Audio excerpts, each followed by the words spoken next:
The beast cannot be killed. Will Naya and Zayia try?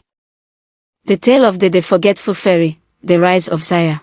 As the sun rose blood red over an African village, Naya, a forgetful fairy, and her mother stood atop the elder tree's roots, the village oracle, with wings shimmering, her staff glowing faintly. Her daughter Zayia, a young beautiful fairy prophesied to be the savior, stood by her. Can this young fairy save the village from the storm that is coming? The villagers whispered of peace, but the elder tree spirit spoke with gravity. A new power awakens, one greater than yours, Naya. Your daughter will inherit the light and the darkness will seek her first. Naya turned, her gaze falling on a young girl with radiant golden brown wings, brighter than her own name Zayia. In the hills beyond, a faint red glow paused once more, looking and staring. Zayia stood in the forest clearing, holding her mother's staff. Naya instructed softly. Power is not in memory, my child. It is love. Remember that. But when Zayia lifted the staff, the forest trembled, her magic exploding in a wave of golden light, stronger than anything Naya had ever summoned. A pair of red eyes blinked in the shadows, watching. That night, a gentle light floated into Zaya's heart, a spirit form shaped like a small bird with glowing feathers. Its voice was soothing. I am Kiko, your guide. The forest sent me to protect you. Zayia smiled with wonder, but Naya's eyes narrowed with unease. Outside, a cloaked figure whispered into the wind, she has found her guide. At dawn, the cloaked figure entered the village. He bowed low before the elder spirit. I am Tarak, a traveler seeking refuge. The villagers welcomed him, but Kiko's feathers bristled. He reeks of smoke, the spirit whispered to Zayia. Tarak smiled faintly, his eyes flashing red for an instant. That night, Tarak slipped away from the village. He stood on the hilltop, whispering into the darkness. Smoke curled around him, forming the faint shape of the shadow beast. Soon, Tarak muttered, the girl will be ours. A faint whisper answered, the seed's heir must not live to see her full power. Zayia awoke, gasping. In her dream, she saw herself older, wings vast like fire, standing against the shadow beast alone. But in the dream, Kiko was beside her, then suddenly turned into smoke. She clutched her chest, trembling. A real feather from Kiko lay on her bed, glowing faintly with smoke at its tip. The elder tree spirit decreed. Zayia must prove her bond with her guide. The forest will test them. Zayia and Kiko entered the dark woods. Strange whispers curled around them. Faces of forgotten villagers appeared in the bark, chanting, forget, forget. A vine struck out, wrapping around Kiko's wing, pulling him deeper into the shadows. Zayia slashed the vine with her glowing staff, freeing Kiko. He shivered. They wanted me, not you, he whispered. Zayia frowned. Why would they want you? From behind the trees, Tarak's eyes gleamed. Tarak appeared suddenly, feigning urgency. The shadow beast grows stronger. I know its secrets.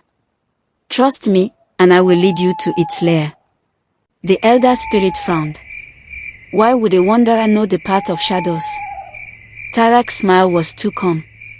That night, Kiko whispered to Zayia. Tarak is the spy. He serves the beast. Stay away from him. But Zaya's dream feather still glowed faintly with smoke, reminding her of Kiko's shadowy secret. She whispered, or is it you, Kiko? Without warning, the village was engulfed in smoke. Fire tore through the huts. Villagers screamed. Tarak shouted, the beast is here. But Naya's eyes narrowed, she could feel no beast, only smoke illusions. She raised her staff, scattering the flames, but the smoke remained thick. Through the smoke, a shadowed figure whispered directly into Zaya's ear, give me the seed. The glowing seed, resting in Zaya's palm, paused violently. She gasped. The elder spirit boomed. The beast cannot yet enter, but its hand stretches further each night. Zayia trembled. What if it takes me first? The sea dimmed suddenly, as if something had touched it from the other side. Tarak crept alone into the forest. Smoke enveloped him, and from it, a skeletal claw emerged.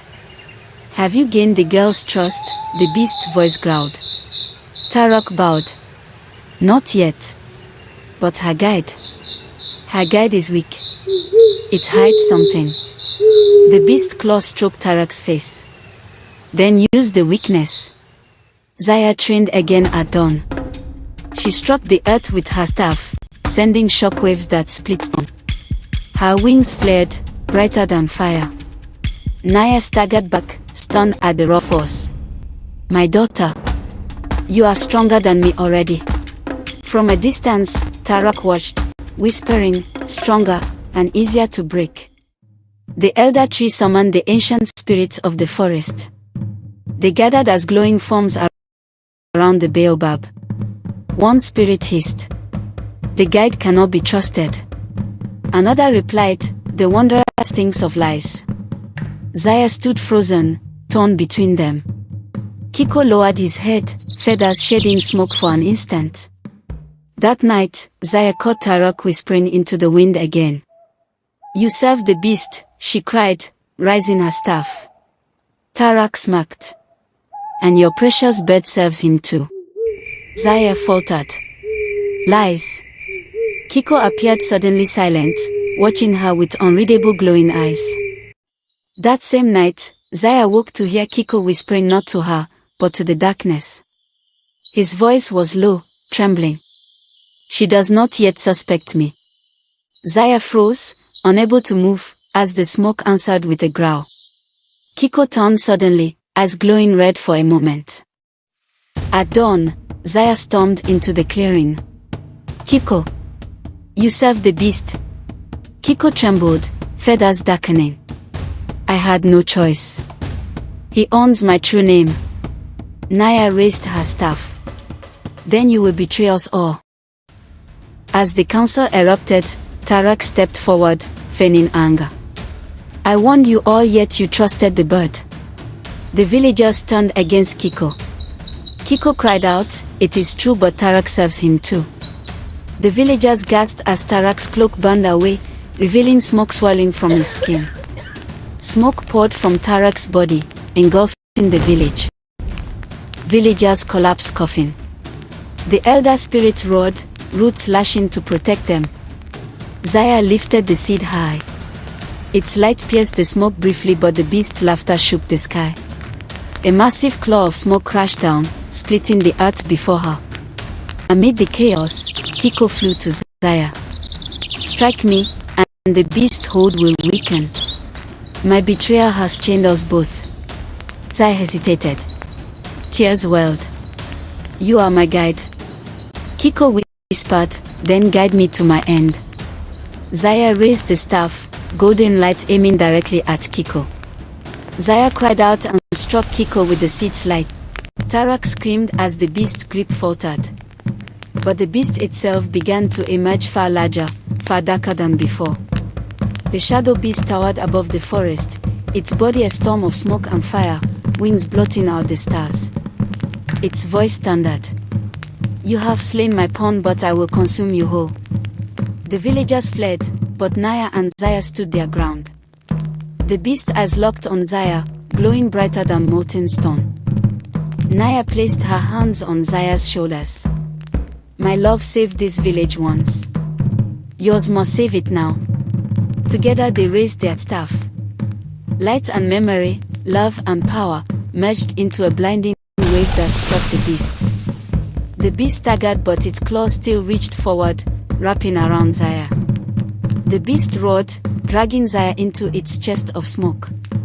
For a heartbeat, all seemed lost. But then, Kiko's feathers ignited inside the beast. Zaya's voice rang out, powerful, unshaken. I am not my mother's shadow. I am the flame of tomorrow. The beast exploded in a storm of light and smoke, its scream fading into the night. The dust settled, Zayia stood radiant, her wings brighter than the sun. The villagers knelt, whispering, our protector, our queen of the light. Naya hugs Zaya saying, "My daughter, always remember that love is stronger and will always prevail over evil."